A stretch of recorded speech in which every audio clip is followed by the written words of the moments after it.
Hi, I'm Andrew Coates, and I'm the host of the Live Free and Diet Hard podcast. Welcome to episode 304. Recently, I was doing a separate introduction, but my system the platform I upload these on has changed and doesn't let me do these anymore without downloading a whole bunch of software. So we're going to go right into introducing my friend and my guest, Mark Young.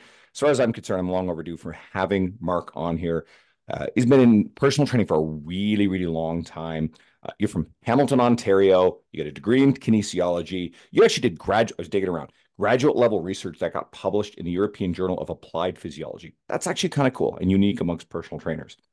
And you've been published in a whole bunch of stuff: T Nation, Muscle and Fitness, Live Strong, which is really cool. And it's really great to have you. We actually got to meet for the first time at my conference here in Edmonton last year. And I'm excited to start giving details about this coming year because I'm starting to put together a speaker lineup. But for now, it's great to have you on. Thanks for coming on. Hey man, thanks for having me here. It's been I've been following your show for a bit, so it's yeah, exciting to finally be invited guest. Otherwise, I would crash the party somehow. It's like my buddy Shade McLean is probably listening. So Shade was a longtime listener, and Shade is great writer, funny human being. You guys share that in common.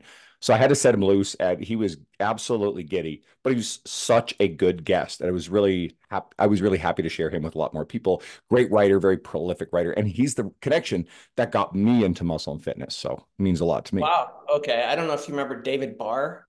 I feel like Name he right? used to write for T Nation, maybe back when it was T Mag. So this is going like way back.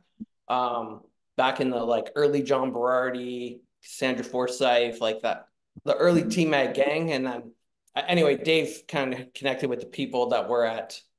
And then I think he went on to like doing something with putting training astronauts in space or something. Yeah, something crazy like that. So There's some of the OG figures in that world gone on to do some pretty incredible stuff. You mentioned Berardi. He's done rather well for himself. And you know what? I'll start here first because I got some other really cool stuff for everybody, including we'll tease people. It's like how you almost died. That's gonna be a crazy story. But first, you're OG when it comes to this network. And before social media was a thing, there actually was online personal training. A lot of people think that Jonathan Goodman invented it. Well, he was just forward thinking about its like massive growth and its like normalization for the everyday person to consider it as an option. But you were part of a network, and I think a lot of it was run on affiliate support for each other. And I kind of want to ask what that was like, how you got involved in that, what worked in that kind of is still relevant to personal trainers that they can learn from, and maybe what's changed, it's what's no longer there as part of that. well, I would say at that time, like there were certain, I don't know, cliques. I guess there still is in fitness. Um, Affectionately referred to as circle jerks amongst our people. But basically what would happen is everybody had blogs at the time. Like you couldn't go to Facebook and just post your thoughts every day. You had to like compose a blog post that was funny and entertaining enough and informative enough that people would share it, and that's how you got exposure. And then, if you got on somebody else's radar, like a Tony Gentlecore or an Eric Cressy, they might share your post or invite you to do a guest post. So then you get more exposure. And, they're like, yo, you need to get an email list because there's money to be made here for the information you're providing. And so that was the way essentially people made money online at the time, right? You'd get your email list and then somebody you knew would produce a product of some sort, an e-product, and you would promote that product for a percentage of each sale, often like a large percentage, like 75% of the sale will go to your pocket, 25 to theirs, but they hang on to the name. And then they can sell subsequent products. The plus side of that industry, of course, was, once you promoted somebody's stuff, they would feel kind of inclined to promote your stuff. The downside, of course, was that there was a lot of shit that was getting shared it got to the point where people would just say, hey, I have a product coming out in 8 months, put it in your lineup. And you're like, yeah, can I see it? And they're like, oh, no, it's not even made. And they'd say, let me send you my sales page.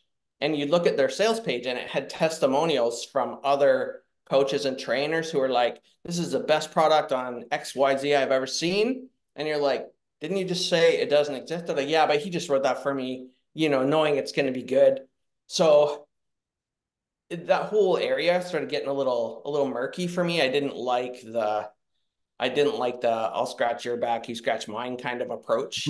I mean, you want to help out your friends, obviously, but you don't want to do it at the cost of your integrity. So And its integrity. And like I'll throw a little nuance in here. There are certain people in this industry, if they're going to do something, they have my support unquestionably because I know their integrity. They've supported me, and not from a place of transactional behavior, but a place of like genuineness. And I'll say that about anything that John Goodman does, Dr. Mike Isertel, Luca Hocevar is an easy one. There's a lot more, and there are people like Adam Bornstein came out with a book, uh, not quite a year ago, I think.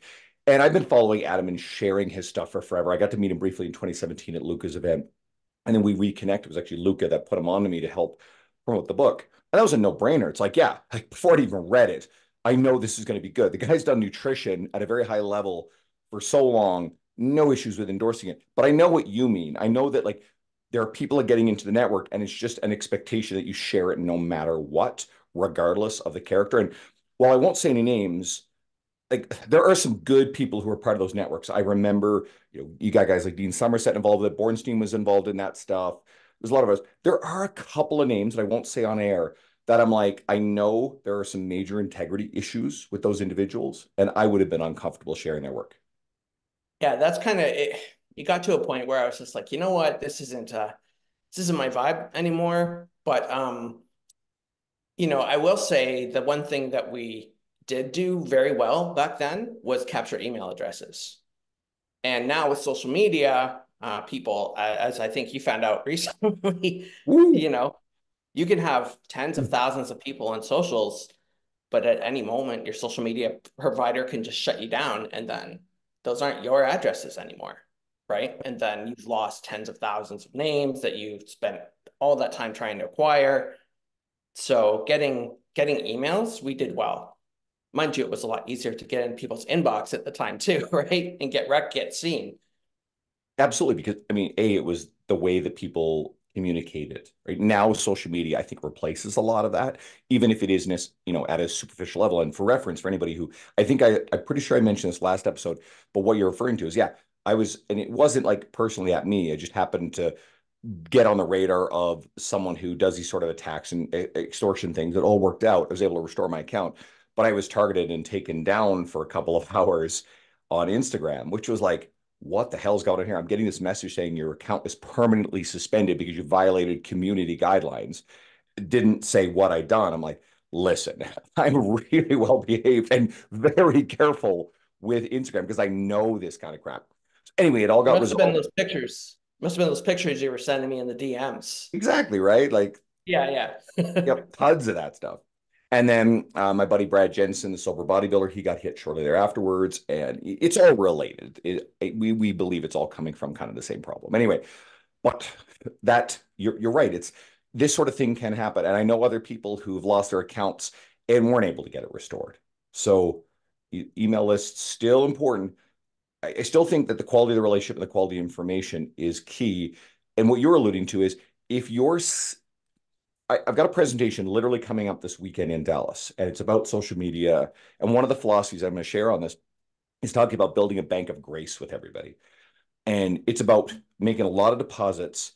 And I'm a big believer if you're going to make offers and ask for sales effectively, you want it to be so darn good. Like anybody listening who's gone to raise the bar this year or last year, I want them to say, okay, because of a conversation we had, did you feel like I asked something of you and took something away from me? Or do you feel like because it got on your radar and you went and you had a great time, it was actually a give? So always building that bank of grace. And if you're selling and promoting things of other people that are making fairly substantial withdrawals, then that comes at a cost to the relationship over time. And I think that's what we're talking about here. You were referring to the affiliate marketing With the stuff. affiliate marketing, yeah. If anything is not up to high quality standard. Um, I mean, yeah, like there was people who would pitch all the time. So my rule of thumb was I wouldn't pitch more than one product per month. So you basically got 12 annually. And in the interim, the goal was, make sure you're providing at least a couple high quality blog posts per week in order to drive traffic and to get interest. For me at the time, I'm a really research nerd kind of guy. As you mentioned, I did some post-grad research with, I don't know if you know Dr. Stuart Phillips. Absolutely. Yeah. I know Stu. We spoke at an event Okay, together. so He's Stu great. was my grad thesis advisor. So I get to ride on his coattails a little bit. So, I had a really nerdy background and I would basically evaluate research on, like the Tabata training or, people like, oh, I'm doing like Tabata and whatever. I'm doing interval training. And I'm like, I've seen this in the lab and that's not what you're doing.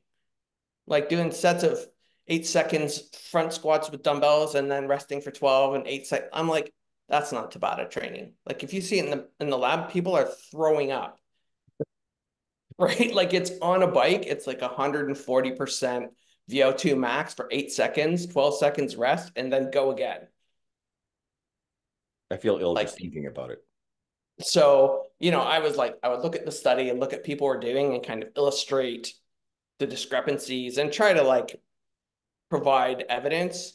But that's a hell of a lot of work. You know what I mean? So, um, and some guys have done that really well, Greg Knuckles and stuff like that, right? So, but that was my model was just give, give, give, and then occasionally I would say, hey, here's a program that utilizes a lot of the approaches that, you know, that we've talked about, that we've, shown evidence for and stuff like that. So I felt like it was giving people some practical application of what it was that I was writing about. Um, I didn't feel like it was taking, but definitely you could see people who were just like, pitch after pitch, and it was you got inundated with it after a while, and consumers got smart. You Well, go end up with like 35, $27 ebooks in your inbox. you're talking about like the acceptable give to ask ratio, which is Alex Hormozy does a really good job with this in his book, $100 Million Leads. He talks about on podcasts, but it's worth actually talking about here. And if you're talking about a very mature network and platform, television, radio, Facebook, these are very mature platforms. They're no longer like they would like to grow, but they're not necessarily focused singularly on growing. They're focused singularly on maximizing the amount of revenue they can make without actually pissing off and sending their users away, right? And so Right. I think for most of the people listening here, you're not there. You're not that mature with you want to grow your email list. You don't want to churn it. You're not trying to maximize withdrawals. You're still trying to give and build. So the ratio that shows up in TV, this sort of stuff, mature networks, is about 3 to 1, 4 to 1 for like the commercial versus like Showtime. So you really want to approach that. And again, like I said, if you're actually offering great stuff from great people, like if you got Tony Gentilcore releasing a product, guess what? Tony's the man. Tony, like I would trust anything that Tony's doing. So I would feel like I'm actually giving something beneficial to my audience. No issue there whatsoever. So do I really see that as a big cash in? No. But just in terms of like this ratio, I just want coaches to think like, don't be like one give, one ask. These people are literally withdrawing every bit of grace the moment that they earn it. Like, don't do that. That's really bad. That's going to piss people off, right? So that's the key point I want to make. Thoughts? Yeah, I agree. For me, it was always a function of I guess like making people feel like they received more than I was taking from them. And even in giving them a product, I heard someone say once that when you're selling something to a customer, you're not selling to them, you're selling for them, right? For their benefit, And if you don't sell this particular item to them, they'll be like worse off for it, right? If you have enough faith in the product that you're like, look, I need to get this in their hands because they need to have this because it's going to better their life, then those are the products I would try to get behind. But if it wasn't something that I felt convicted about, like, yeah, like they need to have this, then I just wouldn't pitch it. And I think Smart. that's the balance, right? I've said this for a while. When it comes to young trainers, one of the most important skills you have to learn is the comfort with selling. It's not necessarily aggressive, manipulative sales tactics. I don't like that. I don't like pushing people that level, but you have to have at least a decent radar at being able to overcome certain objections. Because if someone is sitting in front of you, they're there, especially someone who is staring down the barrel of declining metabolic health. They need to make changes. We know they need to make changes. And anybody who's listening to this has the integrity and the skill to do a good job with them if they buy in. If you fail to bridge that gap and overcome some fairly basic objections on impulse, a few months later, at least, or a year later, when their health is now a little bit worse, they're going to wander into somewhere else. And they may end up in front of someone who does not have your skill, your integrity. And that person might be a better salesperson. So there's a little bit of that, and you alluded to this directly, there's that duty of care to convince this person to take that step over the threshold and do something positive for them because you know you can help. Yeah, I think John Goodman said something like that once. Like, if you don't sell to them, someone with lesser skill and integrity will. And I think that was really a really powerful statement. Um, and I have also found too, though, that a lot of trainers, once the sale doesn't go through, they kind of like, they propose it, the person comes back with objections, they address the objections, the person fades back into the background, and the person's like, I guess I missed that one. And I was like, no, you're building a relationship. Like, I mean, I don't, I'm terrible at hard sales, like sitting face to face and just really pushing the sale through. But I will touch base, when I see the person around the gym the next week. I'm like, hey, how's it going? How's your workout going? Your shoulder still doing okay? You know what? Try this. And not because I'm trying to sell them, but again, I'm just trying to advance them forward. And eventually, if you build a genuine relationship, like those people come around. And when they do, those are your lifers, right? Your Larrys, right? They're Mm. going to be with you, for years. So, if you hard sell somebody and they get into a program and they regret it, then they might grind out their 12 weeks or whatever, but then they're not staying. So to me, relationship trumps everything. There's something even more to what you said with a lot of newer trainers. The moment that an objection arises, there's a sense of relief. Oh, I'm off the hook. So immediately relieves that pressure. Now, creates more problems later because they don't have a client, they're struggling for money, what have you. But in that moment, they're so scared of the sales process that the moment that an objection is presented, which can be an opportunity depending on the nature of the objection, that trainer is like, oh, good. Whew. All right. Nope, that's okay. And then they talk themselves out of the sale. So if anybody listening catches yourself doing this stuff, I would actually go dive into some of Hormozy's stuff because as much as like he advocates for some harder selling, at the very least you'll understand how to overcome some of these objections. Read sales books, things like, well, shit, Jeb Blunt's Objections literally is a book about that. He's probably one of the best resources out there. Now Yeah, I I'm, think oh, you first. like You first. no, I think it's definitely important to have tools to overcome objections. Like, you can't just passively get steamrolled every time somebody presents an objection. But I mean, I've encountered some hard calls, like hard sell, business coaches, they're hitting you up on Instagram. What do you mean you don't have any? Why can't you take a loan against your house to pay for my, and you're just like, yo, like back off just a smidge. So, I think you should definitely have objections, but for me, there's just a line as to where you cross. So it's finding that balance, as with most things, right? I do not believe that any business coach who is telling you to go into debt to buy their stuff has your best interests at heart. They want your money. And Never. that's a hill for me to die on right there. So there are good business coaches, but that particular tactic I object to. Yeah, that one specifically, I'm just like, Hmm. they'll say, well, don't you think it's important to take a risk to advance your career? And I'm like, yeah, not that one. You know what I mean?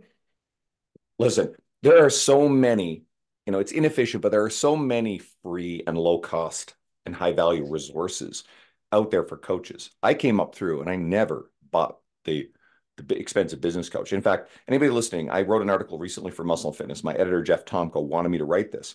And I detail all the stuff I did, all the podcasts and the articles and just the philosophy behind consuming free information early And then I started getting really big into audiobooks. So, like, reading books and some specifics. I will literally give you specific recommendations based on where you are and what you need. I go through 80 books a year, a lot of audio. I have the resource library. And then one of the benefits of doing so many is I know what to point people to. And then there are some really useful courses along the way that cost a little bit more, but they're very high leverage and very efficient. Now, talking about hills to die on, you almost died. And I just want to set you loose to tell this story for anybody who doesn't know this, because anybody following along on your social media during this was like, holy shit. So what the hell happened?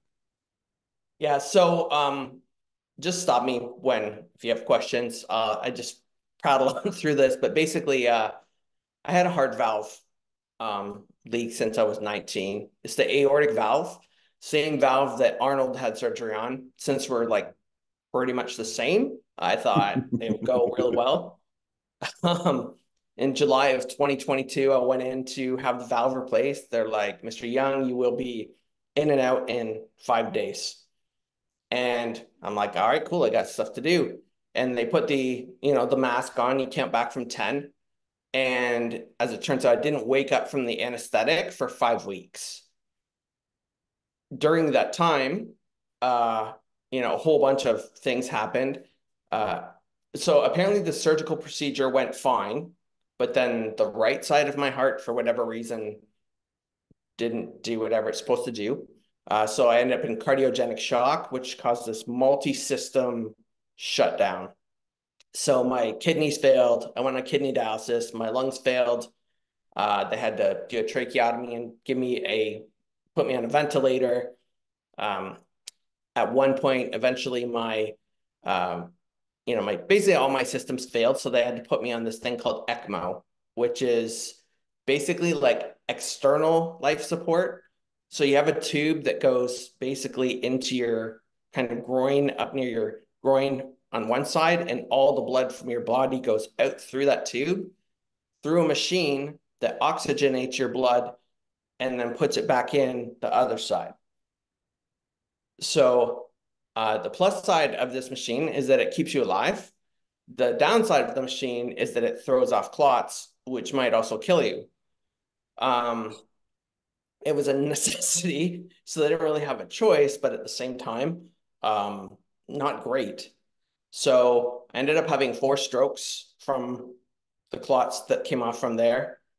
I ended up with a clot in my jugular vein, sorry. And then in my right leg, I ended up with like a 3-inch clot that stopped all the blood flow going down the femoral artery. So that had to be opened up to extract the clot. And then this is a weird situation, but when you have a clot and you remove it, the tissue gets reperfused. So the blood couldn't get in there now reperfuses and rushes into the tissue. And when it did that, it created this huge pressure in my calf, which is called compartment syndrome. And that means the blood can't get past that area. So in this case, the blood couldn't get through my calf to my foot. And they said essentially, like, we need to do a fasciotomy on his leg. So they basically stick a scalpel in beside your knee and then go slide it straight down to your ankle and just open it up to relieve the pressure. But they needed to do it immediately. So there was this choice in the moment, like, we have to turn off the life support to save the leg, or just leave the life support on and accept that the leg will probably not make it. You couldn't have both things functioning at once. So my family made the choice they're like, well, does he want to live without a leg? We're not sure. And they're like, turn it off, save the leg. So they did a fasciotomy from the knee to the ankle. And this is bedside, so they weren't like in an OR or anything. They just stuck the knife in and I was really mad they didn't have video of that. But the lack of blood flow during that time caused my toes on that foot to basically die. So they became completely necrotic and turned into these like little black nubs. They looked like little raisins. And my doctor's plan was to to wait for them to auto amputate, so fall off. Um, and then I guess eventually I woke up and they do that thing like in the movies, quite literally. They do the like, sir, do you know what the date is? And I'm like, yeah, it's July 22nd. They're like, no, we're sorry, it's August 26th. Like to me, it literally felt like they just put that mask on my face and I went to sleep for a bit and I woke up and it was the same day. But literally like 5 weeks had passed. And they're like, we have some things to tell you.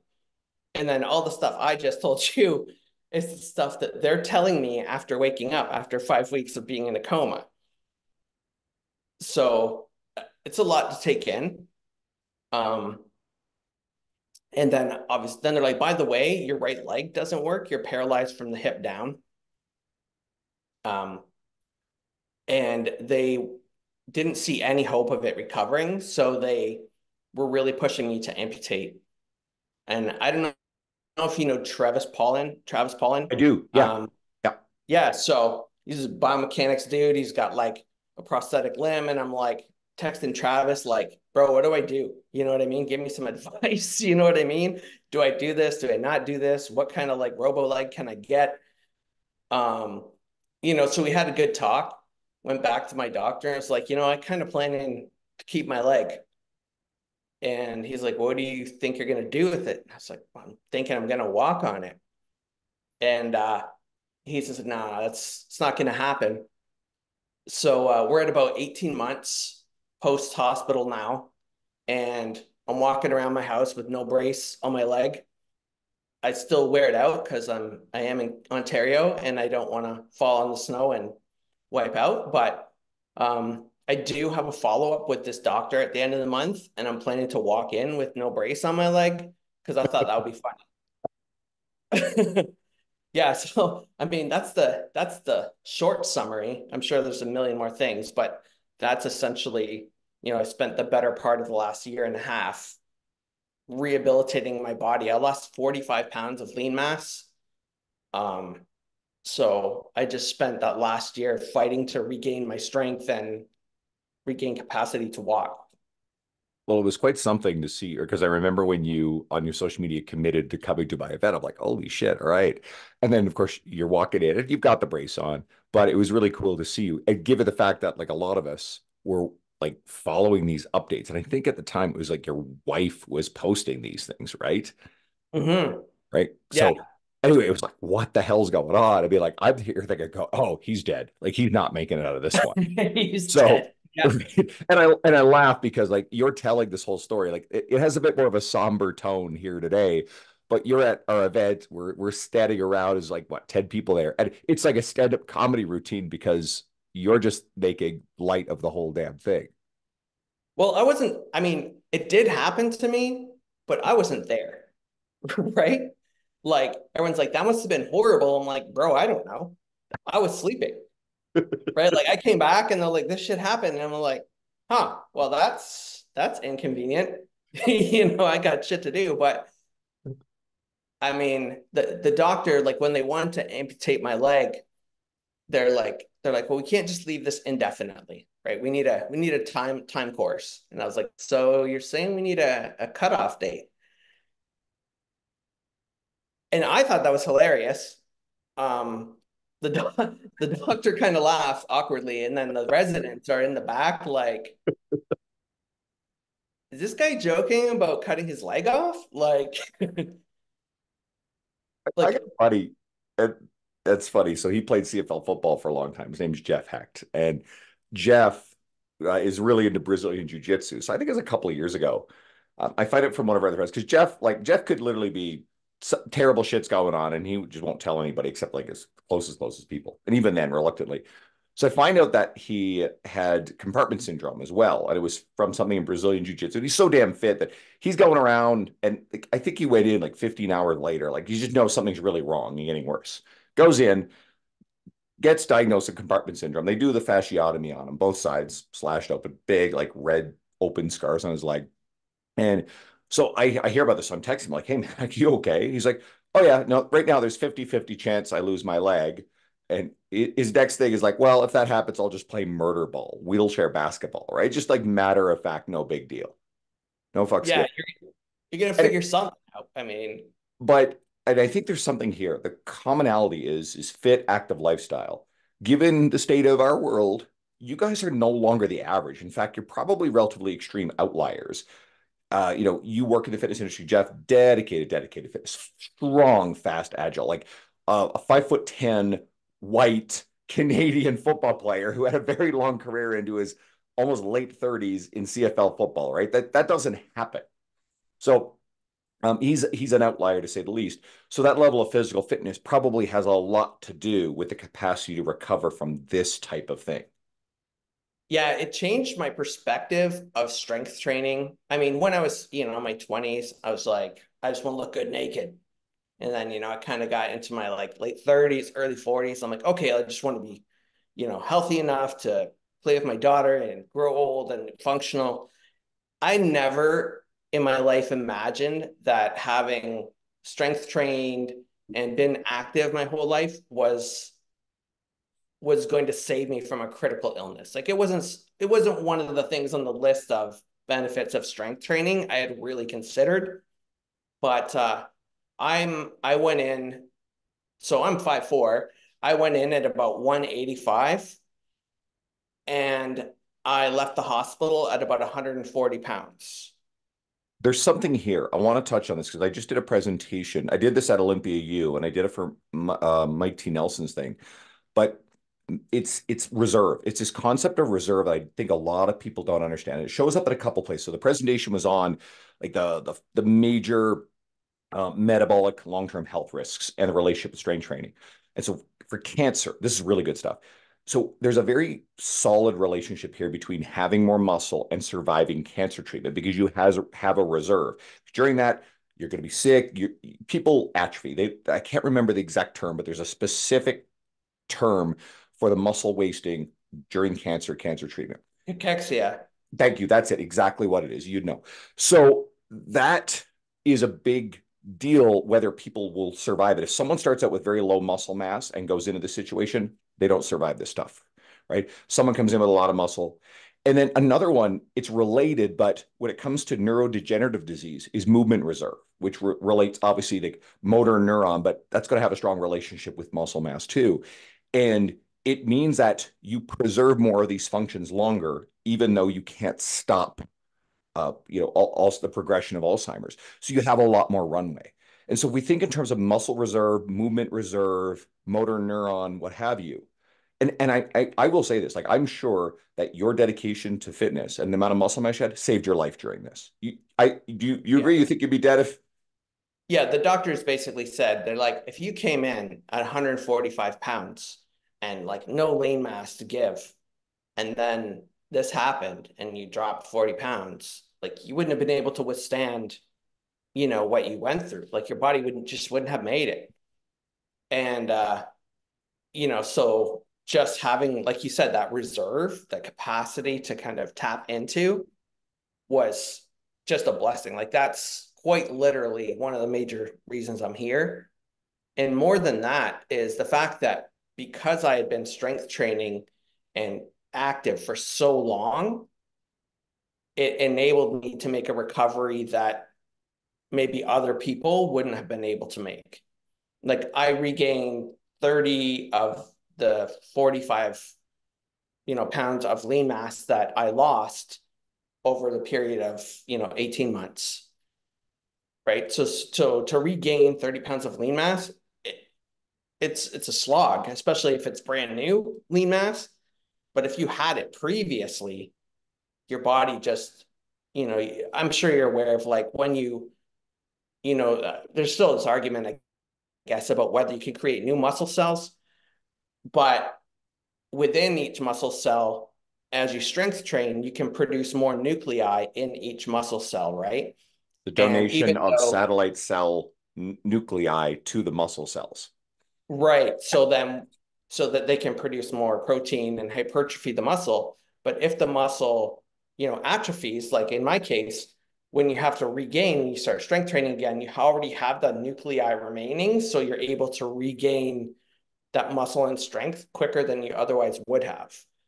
So, Really that made, important concept. Yeah, I mean, in layman's terms, we talk about muscle memory, which sort of sounds goofy, but for all intents and purposes, actually true. And I would layer in on top of it, you have the confidence and the knowledge that you have done it once before, so you know the tools to do it the second time around. And I think those things in conjunction are how it works. yeah, I mean, I will say the biggest piss off for me was clients feeding back to me the stuff that I've been feeding to them for years, Like I'd just be like, you're training, you're training, you're training. Like my right leg, when I got out of the hospital, like I could sit on the edge of a bed and you'd say, okay, do a leg extension. And I would contract my quad theoretically, but nothing would happen. Like my leg would just hang there. So, I met my physiotherapist and he's like, I want you to do 1,000 of those. I'm like, 1,000 of what? He's like, extensions. I'm like, nothing's happening. He's like, yeah, but you got to send the signal there to tell the body, like, you need new nerve path here. He's like, you need to do 1,000 per day. And I was like, but how many really? He's like, 1,000. And I'm like, well, does anybody actually do that? He's like, yeah, maybe like 5 people. And I was like, well, how do you know which of those 5 people did the 1,000 reps? He's like, because those are the ones that walked again. I was like, you son of a bitch. Did, did you use a lot of cross education stuff where you trained as much as possible with the contralateral limb? I did do some contralateral limb training, not as much as maybe I should have in retrospect, but mostly because that leg, my left leg, was responsible for all of my motion. So my right leg was in, when I got out of the hospital, my right leg was in a fully locked brace from hip to bottom of the foot. And my left leg was responsible for all motion. And I still had a walker at this point, Hmm. right? Which, by the way, like I know that I needed it. And I kind of understand when you try to tell an older person, maybe you should use a cane. And they're like, I'm not using a cane. Like the last thing I want to do was go to the grocery store with a walker at like 45 years old, right? Like that's, you know, people are staring. They're like, why is Iron Man using a walker? And yeah, it's a hard mental pill to swallow. But yeah, I didn't do as much of the cross education because I just thought that leg would buckle on me and then I would And draw that, more attention. and that makes a ton of sense, right? So I'm guessing you probably still did a lot of like as much upper body training as you literally could at that point, right? Progressively. Yeah, but you have to remember, like, it was actually a heart surgery, right? True. Initially. So I had like, they split my sternum top to bottom, opened me up like a walnut, did the valve replacement, and then sewed me up. So you have 6 weeks of like basically staying still to let fortunately I was asleep for most of that. Um, but they do recommend not loading it a lot. And then I only had such limited energy when I was in the hospital in the kind of physio wing, like, sometimes like 7 days a week, 1 or 2 times a day, we'd be doing physio, working on the walking piece, and then I'd be gassed. So it wasn't until about, I think, so I went into the hospital in July. I left 4 months later in November. And then it wasn't until January that they cleared me to go back to the gym. So that's when I was able to start strength training again, which was like, man, you get on the lat pull down or something, you're like, I'm gonna crush it. And you put like 30 pounds on, you're like, oh, I'm a beast. Well, you're looking pretty beefy when you walked into our event, and you were a big hit there. A lot of people were really excited to see you, so it meant a lot that you came. So, Yeah, it was and fun. And honestly, I wasn't sure how the trip was gonna go. Plus side, when you have a leg brace, you bypass the line at the airport security, but they will like swab your brace for drugs. And they're like, "Oh, we're just swabbing for drugs." I'm like, "Oh, there's no drugs, just weapons." And they don't like that. yeah, they don't find that funny actually. Um, but that was like my first time traveling really anywhere out of the city Hmm. since the surgery, but yeah, I made it, so that's good. You'll be in top shape for this September 13th to 14th. So quick plug, it's like advanced stuff. So I am working on getting, you know what? Fuck it. I will tell some people here. You get some insider info. So I don't have all of my speakers confirmed yet, but Jonathan Goodman is going to be returning. We've got some Oh stuff there. shit, I'm not coming. Uh-oh. Right. And Luca Hosevar will be back. And I've scored Brad Dieter, one of the co-owners of Macros Inc. Brad's a good friend, so it's really excited. There's a big contingent of Macros Inc. coaches, so I really wanted to bring Brad in because we used to speak together at the Inland Empire Fitness Conference, Tim Arndt's event. Yeah, Tim. And Yeah, Tim's a good guy. who else can I drop? Oh, I'm bringing back Crystal Guevara, Dr. Crystal Guevara. She was a huge hit. And let's just say that she's going to be accompanied by someone else associated with her, which is going to be a really, really, really big deal. I'm not going to say the name on air. You guys can probably figure it out. Message me and I'll confirm. And let's give you guys one more. I've got about 10 confirmed. I'm working on a total of 14, but I haven't talked to some of my previous speakers yet and some other people I want to talk to in person before. The last name I'll give you guys is Jennifer Van Barneveld, and she is the owner of Strong Magazine, a Canadian as well. And I'm really excited to drop Jennifer in. It's super successful. So that's the hints for now. And there's a bunch more real big names involved in some discussions, and then some are confirmed. So we'll leave it Jen's at that. still in Toronto? What's that? Is Jen still in Toronto? I'm not sure where she's located because I know that I physically don't know if she's in the Toronto area or if she's in the Halifax area. I was of the impression she was in Nova Scotia, but maybe she's in Toronto. I'll probably find that out soon enough. Okay, yeah. So I believe we're like, yeah, I've met her a few times. We're at a wedding to not together in the wedding, but you know what I mean, at a wedding Mhm. together a few years ago. So and I know her husband as well.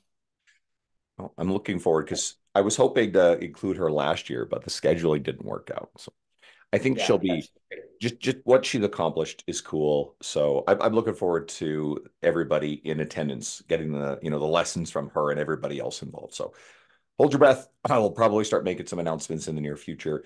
I've got real quick, last minute shout, raise the bar. I literally will be in Dallas this coming weekend. You're listening to this. You probably listen. Hopefully, you're listening to this on the Tuesday come out. But raise the bar. I can't wait. That's an amazing event. The lineup for that is savage. So if you feel bored last minute and you want to hop on a plane, shoot me a message. We'll get you to raise the bar. Now, any any stuff like you're tough minded. I bet I know you deal with a lot of this stuff with humor. But Yes. anything about like just your philosophy, your career principles, anything that helped you get through this?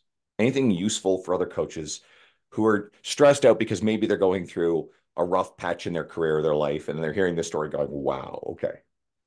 Yeah, you know what's funny? Like I kept thinking I was going to come up with some new approach to what to recovering from a life-threatening illness. And it ultimately boiled down to like really comes down to your mindset and your approach to things as opposed to the methods you choose to use. And I really had two mantras that I would just say to myself every single day, which was always something, never nothing, right? I would just be like, okay, today I can't stand up because I'm in excruciating pain.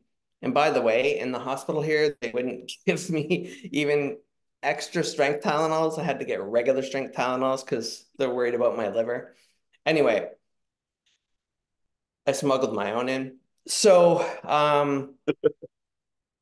but if you can't do the thing that you had planned to do or would like to do, you at least have to do something, right? Like shrink the change to the smallest plausible thing that you are able to do. I'm supposed to go to the gym today, and bust it out for an hour, but now my kid has a stomach ache and blah blah blah, and now I can't go. I guess I'm gonna miss it. Like that's what we do. Or maybe tomorrow, maybe tomorrow. And we know like we're just gonna keep pushing it off, right? So my thing was like, okay, well, what can I do right where I am? So that's my other mantra is like I gotta do something. My other thing is focus on what you can do, not what you can't. Because we can get so friggin' hung up on all the things we can't do. Like you hear it from our clients, they'll say, like, oh, I don't have time to get to the gym. I don't have a gym membership. I don't have da da da. And there's always something. I'm like, okay, cool. What can you do? They're like, well, I could walk around the block. I'm like, okay, do that. And they're like, well, is that going to get me to where I need to be? I'm like, no, but it's going that direction, right? So you're just direction, not magnitude, like always inching yourself forward in the direction that you're trying to move. And people are like, what kills me, and I've had a really hard time accepting as people have kind of watched and people like, oh, you're such an inspiration. And I'm like, I have a hard time receiving that because like I feel that the steps that I have done have been so small sometimes that like literally any human could do what I did, right? It's just the decision to go, okay, today I'm walking around the block. I am standing up out of bed and, you know, like in my case, taking 5 steps across the living room, like the tiniest shit accumulated over a long period of time will move you in the right direction. I think where it really sucked was I've been using this approach with my clients for years. And every time I would say to myself, like, I just don't feel like I'm getting anywhere. It's just not going fast enough. And my clients would, focus on the process and the outcomes will take care of themselves. And I'm like, I hate all of you right now. Well, it sounds like you've had some good support. I'm guessing the relationships you've had over the years, those people stuck around. We don't have much Yeah, time left. Oh, you finish that thought, like a quick thought on that, and then I want people to know where they're going to find you and your media. yeah. I would just say like you find out who the real ones are, when difficult times come. Some people will fall away, but the real ones will be tighter. And I'm lucky to have that. So That's probably a testament to a lot of stuff you've done, a lot of, care, a lot of attention to doing right by people. It shines through everything we've talked about today. So yes.